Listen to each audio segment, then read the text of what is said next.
भारत की सबसे बड़ी बीफ एक्सपोर्ट कंपनी का नाम अल कबीर है। इसके नाम में अल कबीर सुनने पर ही ऐसा मालूम होता है कि एक अरबी का शब्द है और यह भी अरबी का शब्द। लेकिन जिस तरह से किसी भाषा पर किसी धर्म, नस्ल या फिर क्षेत्र का विशेषाधिकार नहीं होता, ठीक वैसे अल कबीर के नाम पर किसी मुसलमान का अधिकार नहीं है। लेकिन आप कान खोलकर सुन लीजिए, अल कबीर का मालिक कोई मुस्लिम नहीं बल्कि एक हिंदू है, बल्कि उनका नाम है सतीश सब्बरवाल। भारत की सबसे बड़ी बीफ एक्सपोर्ट कंपनी अल कबीर का बूचड़ खाना यानी ज़िबाह खाना तेलंगाना के मेडक जिले के रुद्रम गांव में मौजूद है। अल कबीर एक्सपोर्ट्स प्राइवेट लिमिटेड एक बीफ निर्यातक कंपनी है जो मुस्लिम देशों को हलाल गोश्त सप्लाई करती है। ध्यान से सुन लीजिए, हलाल गोश्त जिसका हिंदूवादी संगठन विरोध कर रहे हैं। अल कबीर का नेटवर्क कई खाड़ी देशों में फैला हुआ है। अल कबीर भारत की सबसे बड़ी बीफ निर्यातक कंपनी है। इसका हेडक्वार्टर मुंबई के नरीमन पॉइंट पर मौजूद है। मुंबई से ही अल कबीर यानी सतीश सब्बरवाल की हलाल गोश्त वाली बीफ कंपनी मिडिल ईस्ट के कई देशों को बीफ सप्लाई करती है। अल कबीर का दफ्तर दुबई, अबू धाबी, कुवैत, जेद्दा, दम्माम, मदीना, रियाद, खरमिश, सित्रा, मस्कट और दोहा में है। बीबीसी हिंदी की रिपोर्ट के मुताबिक साल 2016 में ही अल कबीर ने तकरीबन 650 करोड़ रुपए का बिजनेस किया था। अब बात करते हैं कि दूसरे सबसे बड़ी बीफ कंपनी की, जिसका नाम है अरेबियन एक्सपोर्ट्स प्राइवेट लिमिटेड। इसके मालिक भी कोई टोपी वाले नहीं हैं। इसके मालिक भी किसी उर्दू अरबी नाम वाले नहीं हैं, बल्कि एक सनातनी है जिनका नाम है सुनील कपूर। इस कंपनी का मुख्यालय मुंबई के रशियन मेंशन्स में मौजूद है। सुनील कपूर की कंपनी बीफ के अलावा भेड़ का गोश्त भी निर्यात करती है। इसके बाद नंबर आता है एमकेआर का। MKR frozen food exports private limited के मालिक मुसलमान नहीं हैं, बल्कि इसके मालिक हैं मदन एबट। कंपनी का मुख्यालय देश की राजधानी दिल्ली में मौजूद है। Abbott cold storage private limited का बूचड़ खाना पंजाब के मोहाली जिले के समगोली गांव में है। इसके डायरेक्टर सनी एबट हैं।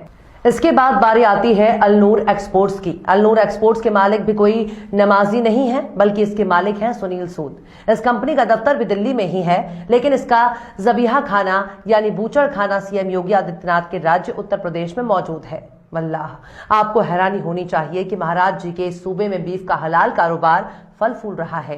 इस कंपनी का बूचड़ खाना और पूरी मशीनरी मुजफ्फरनगर जिले के शेरनगर गांव में मौजूद है। अलनूर की मीट प्रोसेसिंग प्लांट मुजफ्फरनगर के अलावा मेरठ और मुंबई में भी मौजूद है। इसके दूसरे पार्टनर हैं अजय सूद। इस कंपनी की स्थापना 1952 में हुई और ये 35 देशों को बीफ निर्यात करती है। वाह माशाअल्लाह। अभी और सुनिए, अब एओबी एक्सपोर्ट के बारे में भी सुन लीजिए। एओबी एक्सपोर्ट्स प्राइवेट लिमिटेड का बूचड़ खाना भी अलनूर की तरह ही महाराज जी के राज्य उत्तर प्रदेश में है। ये बीफ कंपनी साक्षी महाराज के संसदीय क्षेत्र उन्नाव में है।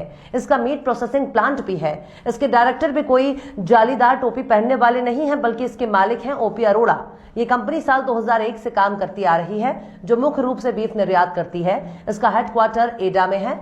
इसके अलावा अभिषेक अरोड़ा एओबी एग्रो फूड्स के डायरेक्टर हैं। इस कंपनी का मीट प्रोसेसिंग प्लांट बीजेपी राज्य हरियाणा के नूह जिले में है।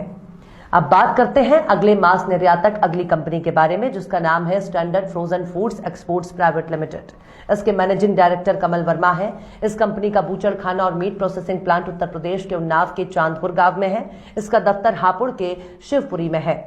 इसके बाद नंबर आता है पोन्ने प्रोडक्ट्स एक्सपोर्ट्स का। पोन्ने प्रोडक्ट्स एक्सपोर्ट्स के डायरेक्टर एस शास्त्री कुमार हैं, जो बीफ के अलावा मुर्गी के अंडे और मांस का कारोबार भी करती है। कंपनी का प्लांट तमिलनाडु के नमक्काल में है। और आइए एक और बीफ कंपनी के बारे में जो विदेशों में भारत का नाम रोशन कर रही है, जैसे अश्विनी एग्रो एक्सपोर्ट्स कहा जाता है। अश्विनी एग्रो एक्सपोर्ट्स का बूचड़ खाना तमिलनाडु के गांधीनगर में है। इस कंपनी के डायरेक्टर के राजेंद्रन है। अब नंबर आता है एक बीफ निर्यातक कंपनी का, जिसके मालिक भी हिंदू ही हैं और इनका नाम है Maharashtra fruits processing and cold storage. इसकी कंपनी पार्टनर सन्नी खट्टर है। इस कंपनी का बूचड़ खाना महाराष्ट्र के सतारा जिले में है। तो अभी आपने जिन कंपनियों का नाम सुना वो किसी मुसलमान की नहीं बल्कि हिंदू की हैं। इसके अलावा हिंदुओं की ऐसी बहुत सी कंपनियां मौजूद हैं जो सिर्फ बीफ एक्सपोर्ट सेक्टर में हैं, लेकिन उनका बूचड़ खाना नहीं है, पर उनके यहाँ मीट प्रोसेसिंग पैकेजिंग का काम होता है, जिसके बाद माल का निर्यात किया जाता है। ऐसा ही एक कंपनी है जिसका नाम है कनक ट्रेडर्स। इसके प्रोपराइटर राजेश स्वामी है। आप स्वघोषित राष्ट्रवादी और मोदी भक्ति में डूबे रहने वाले न्यूज चैनल जी न्यूज की इस खबर पर गौर करें। साल 2015 में जी न्यूज ने लिखा है कि बैन के बावजूद गोमांस का सबसे बड़ा निर्यातक है भारत। इसके अलावा एक खबर आपकी आंख खोलने के लिए काफी है। 2018 में आज तक की खबर के मुताबिक भारत की अधिकतर आबादी मांसाहारी, सर्वे में चौंकाने वाले खुलासे। इसमें बताया गया है कि इंडिया स्पैन के सर्वे के मुताबिक लगभग 80% भारतीय पुरुष और 70% भारतीय महिलाएं मांसाहारी हैं। अब आइए बात कर लेते हैं भारत में गोश्त खाने वाली सबसे बड़ी कौम की, कि आखिर सनातन परंपरा पर चलने वाले हमारे देश में मांस खाने वाले कौन से लोग हैं। क्या उनको कपड़ों से पहचाना जा सकता है? क्या उनको नाम से पहचाना जा सकता है? जरा इस पर भी हम गौर कर लेते हैं। दरअसल भारत में मुस्लिम की आबादी महज 14% ही है। बाकी जो लोग मीट मांस बीफ खा रहे हैं या फिर बेच रहे हैं वो आखिर किसी धर्म के मानने वाले हैं। बीजेपी अक्सर ही गौरक्षा और गाय की बात करती है, क्योंकि सबको पता है कि गाय से गोबर मूत्र पेशाब के अलावा वोट भी मिलता है।